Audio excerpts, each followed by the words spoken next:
Hello दोस्तों, तो स्वागत है आप लोगों का आपके अपने यूट्यूब चैनल उज्ज्वल संसार में। दोस्तों, आज के इस वीडियो में हम बात करने वाले हैं बीएससी एजी फर्स्ट सेमेस्टर में जो फंडामेंटल ऑफ एग्रोनॉमी का पेपर होता है, जो कि जिन जिन यूनिवर्सिटी में एमसीक्यू टाइप के क्वेश्चंस आते हैं इंटर्म एग्ज़ाम में, तो वह कौन कौन से क्वेश्चन होते हैं। तो चलिए आज की इस वीडियो में हम जानते हैं। तो दोस्तों, सबसे पहले आप लोग यहाँ पे देख सकते हैं कि BSc AG first semester examination fundamental of agronomy और आपके जो क्रेडिट आवर्स हैं आप लोग यहाँ पे देख सकते हैं। तो चलिए हम लोग नीचे चलते हैं। तो आप लोगों को सबसे पहले यहाँ पे देखने को मिलेगा कि पुस्तिका में कुल 30 प्रश्न दिए हैं। सभी प्रश्न करने होंगे, प्रत्येक प्रश्न 1.5 अंक के हैं, यानी इसमें आपको पूरे जो हैं 30 प्रश्न मिलेगा। तो चलिए आगे बढ़ते हैं दोस्तों। तो आप लोग देख सकते हैं, तो सबसे पहला जो मेरा क्वेश्चन है आप लोग यहाँ पे देख सकते हैं कि सस्य विज्ञान के पिता कौन है, यानी फादर ऑफ एग्रोनॉमी। तो जो फादर ऑफ एग्रोनॉमी है आप लोगों को पता होगा पीटर डी क्रेसेन जी हैं, और इन्होंने एक बुक लिखा था। अगर आप लोगों को पता है वह बुक कौन सी है तो आप लोग कमेंट करके बताइए। तो दोस्तों चलते हैं अपने नेक्स्ट क्वेश्चन की तरफ। नेक्स्ट क्वेश्चन हुआ है कि मृदा गठन को परिवर्तित कर सकते हैं, यानी texture of soil can be changed by, यानी जो मृदा का गठन होता है उसे कैसे चेंज कर सकते हैं, जुताई विधि का प्रयोग करके, खाद का प्रयोग करके, उर्वरक का प्रयोग करके, या इनमें से कोई नहीं। तो दोस्तों दो चीज़ होता है, एक सॉइल टेक्सचर होता है और एक सॉइल स्ट्रक्चर होता है। तो सॉइल टेक्सचर को हम चेंज नहीं कर सकते हैं, हम केवल सॉइल स्ट्रक्चर को चेंज कर सकते हैं। तो इसका जो क्वेश्चन होगा वह होगा इनमें से कोई नहीं। अब हम अपने तीसरे क्वेश्चन की तरफ बढ़ते हैं। यहाँ पे दिया है कि आदर्श पौधों की धारणा दी गई थी, यानी the concept of plant ideotype was given by, यानी जो आइडियोटाइप था उसे किसने दिया था, तो जो आइडियोटाइप था उसे डोनाल्ड ने दिया था। उसके बाद जो मेरा चौथा क्वेश्चन है आप लोग यहाँ पे देख सकते हैं कि टिल्थ संबंधित है, यानी जो टिल्थ है वह किससे संबंधित है। तो मृदा समुच्चयन के आकार से, मृदा समुच्चयन की व्यवस्था से, मृदा समुच्चयन के आकार वितरण से, या सभी से। तो जो सभी से जो टिल्थ होता है या सभी से संबंधित होता है। अब हम बढ़ते हैं अपने नेक्स्ट क्वेश्चन की तरफ। आप लोगों को पता होगा, एक काफ़ी इजी क्वेश्चन है कि अंधी गुड़ाई संबंधित है। तो आप लोगों को पता होगा गन्ना में होता है, इसके अलावा और कुछ फसल में होता है। अगर आप लोगों को पता है तो आप कमेंट करके ज़रूर बताइए। अब बढ़ते हैं अपने नेक्स्ट क्वेश्चन की तरफ। आप लोग यहाँ पे देख सकते हैं, नेक्स्ट क्वेश्चन है कि यूरिया में नाइट्रोजन की कितनी प्रतिशत मात्रा पाई जाती है। यूरिया में नाइट्रोजन की कितनी प्रतिशत मात्रा पाई जाती है। तो यूरिया में जो नाइट्रोजन की प्रतिशत मात्रा पाई जाती है वो 46% पाई जाती है। और एनहाइड्राइड अमोनिया में नाइट्रोजन की कितनी परसेंट मात्रा पाई जाती है, तो 82% मात्रा पाई जाती है। अब हम बढ़ते हैं अपने नेक्स्ट क्वेश्चन की तरफ। तो आप लोग यहाँ पे देख सकते हैं कि नीचे दिए गए में कौन जैव शाकनाशी है, यानी कौन सा ऐसा है कि बायो पेस्टिसाइड्स कौन है। तो इसमें आइसोप्रोटिरान जो है वो है। अपने बढ़ते हैं नेक्स्ट क्वेश्चन की तरफ। आप लोग यहाँ पे देख सकते हैं काफ़ी इजी क्वेश्चन है, जो कि काफ़ी कॉम्पिटिटिव में पूछता है कि धान में खैरा रोग किसकी कमी के कारण होता है। तो धान में जो खैरा रोग होता है वह सल्फर की कमी के कारण होता है। बढ़ते अपने नेक्स्ट क्वेश्चन की तरफ। जो हमारा नेक्स्ट क्वेश्चन है आप लोग यहाँ पे देख सकते हैं कि सल्फर क्या है, यानी जो सल्फर है वह माइक्रोन्यूट्रिएंट है या मैक्रोन्यूट्रिएंट है या और कोई है। तो जो सल्फर हमारा है वह माइक्रो यानी सूक्ष्म पोषक तत्व है। आप लोग इसे ध्यान कीजिएगा कि जो R9 थे उन्होंने 17 पोषक तत्वों की अवधारणा दी थी, और उसमें बताया था कि पौधों की वृद्धि और विकास के लिए 17 पोषक तत्वों की आवश्यकता होती है। अब बढ़ते अपने नेक्स्ट क्वेश्चन की तरफ। इसमें से देखिए दिया है कि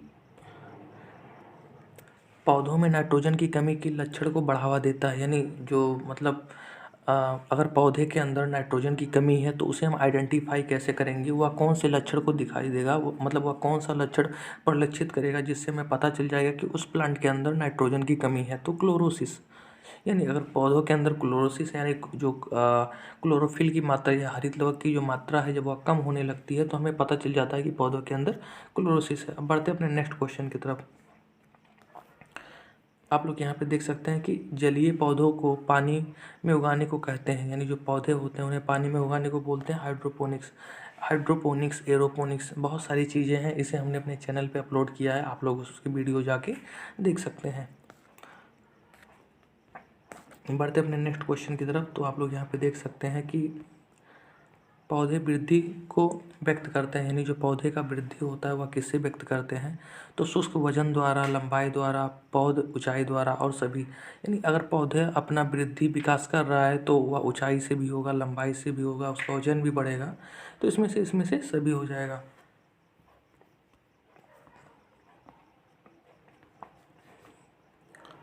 अब बात आता है पौधे द्वारा पोटेशियम का अवशोषण होता है, यानी जो प्लांट्स होते हैं वह पौधे का अवशोषण जो प्लांट्स होते हैं वो पोटेशियम का एब्जॉर्ब कैसे करते हैं, पोटेशियम को कैसे लेते हैं या अवशोषण कैसे करते हैं? तो जो प्लांट्स होते हैं वह पोटेशियम को के+ के रूप में लेते हैं। और अपना नेक्स्ट क्वेश्चन है, आवश्यक पोषक तत्व का सिद्धांत किसने दिया था? आप लोग 15वां क्वेश्चन देख सकते हैं कि आवश्यक पोषक तत्व का सिद्धांत किसने दिया था? तो हम दोस्तों अभी हमने बताया है कि 17 पोषक तत्व की आवश्यकता होती है पौधों की वृद्धि और विकास के लिए, और जिसे वैज्ञानिक आर्नन ने दिया था।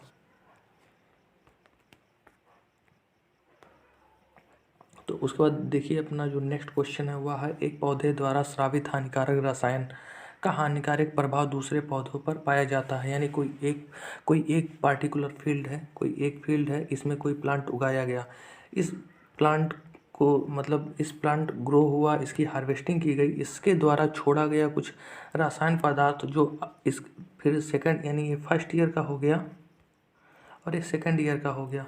यानी इसका छोड़ा गया जो रासायनिक प्रभाव होता है, यानी इसके द्वारा कोई केमिकल स्राव किए जाते हैं, कोई केमिकल रिलीज़ किए जाते हैं जो या सेकंड ईयर के प्लांट्स को हानि पहुंचाता है, नुकसान पहुंचाता है, तो उसे क्या कहते हैं? तो उसे दोस्तों एलिलोपैथिक बोलते हैं। आप लोग इसे याद रखिएगा, काफ़ी इंपॉर्टेंट क्वेश्चन है, उसे एलिलोपैथिक बोलते हैं।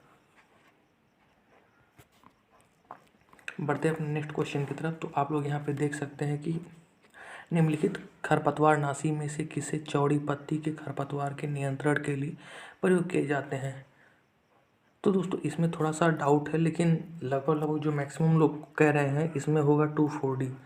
तो या 2,4-D होगा। अगर इसका आपको करेक्ट आंसर पता है तो आप लोग कमेंट करके ज़रूर बताएं। बढ़ते अपने नेक्स्ट क्वेश्चन की तरफ। इसमें आपको दिया है कि ड्रिप सिंचाई विधि विकसित कहाँ की गई थी? यानी जो ड्रिप सिंचाई थी, यानी जो ड्रिप इरिगेशन था, वह मेथड सबसे पहले कहाँ डेवलप किया गया था? तो भारत में, यूएसए में, इजराइल में, इनमें से कोई नहीं। तो इसका जो डेवलप किया गया था यह इजराइल में किया गया था। ये भी काफ़ी इंपॉर्टेंट क्वेश्चन है और काफ़ी कॉम्पिटिटिव एग्जाम में पूछे जाते हैं। बढ़ते हैं अपने नेक्स्ट क्वेश्चन की तरफ। तो आप लोग यहाँ पे देख सकते हैं कि पार्सल मूरल का प्रयोग मापने के लिए करते हैं। यानी पार्सल मूरल जो एक यंत्र होता है उसके द्वारा हम क्या मापते हैं? जल गुणवत्ता, जल आवश्यकता, जल बहाव, इनमें से कोई नहीं। तो इसमें हम जल बहाव को मापते हैं। आप लोग ध्यान दीजिएगा, ये भी काफ़ी इंपॉर्टेंट क्वेश्चन है। तो आप लोग देख सकते हैं कि हार्सोइंग हस्बेंड्री किसने लिखा था? तो जैथरो ने लिखा था, और फादर ऑफ टिलेज भी इन्हीं को कहते हैं। तो आप लोग इसे ध्यान दीजिएगा। बढ़ते अपने नेक्स्ट क्वेश्चन की तरफ। आप लोग यहाँ पे देख सकते हैं कि मृदा सतह के ऊपर मल्च का प्रयोग कम करता है। यानी जो हमारा फील्ड है उसके ऊपर हम अगर मल्च लगा देते हैं, प्लास्टिक का भी होता है, पुआल वगैरह भी लगा देते हैं, तो जो ये मल्च होता है यह क्या करता है?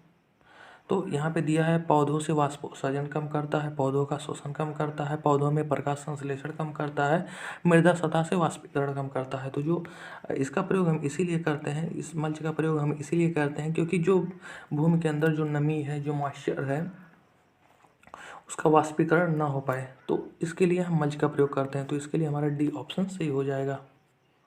बढ़ते अपने नेक्स्ट यहाँ पे देख सकते हैं जो 22 क्वेश्चन है, गेहूं में प्रथम सिंचाई दी जाती है, यानी फर्स्ट इरिगेशन गेहूं में कब की जाती है? तो अंकुरण अवस्था में, ताज़ा मूल अवस्था में, किल्ले निकलने की अवस्था में, पुष्पासन अवस्था में।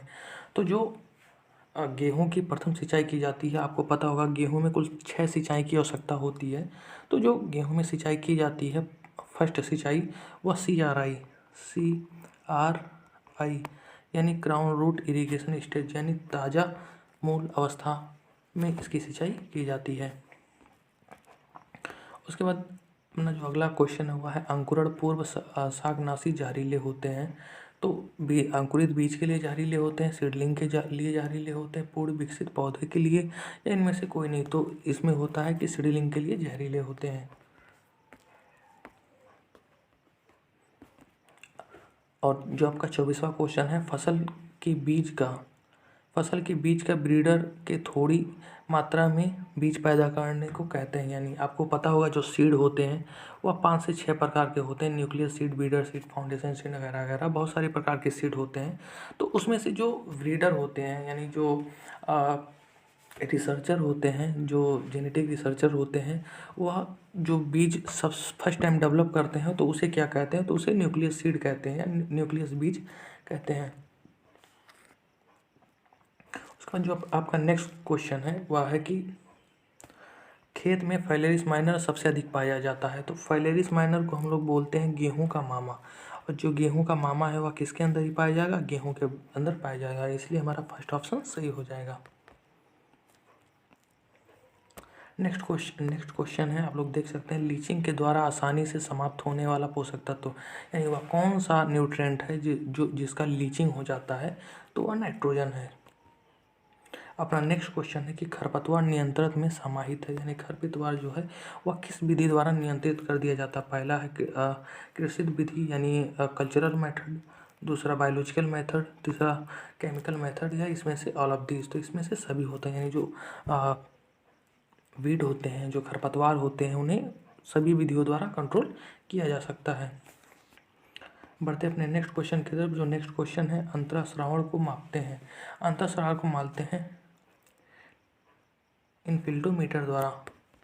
बढ़ते अपने नेक्स्ट क्वेश्चन की तरफ। जो आपका नेक्स्ट क्वेश्चन है, आप लोग यहाँ पे देख सकते हैं, विश्व में पहला शाकनाशी विकसित की गई थी, यानी जो विश्व में सबसे पहला जो शाकनाशी है, जो हर्बिसाइड्स है, वह कौन सा था? तो उसका नाम है, तो वह 2,4-D था। यानी विश्व में सबसे पहले 2,4-D ही हर्बिसाइड के रूप में बनाया गया था।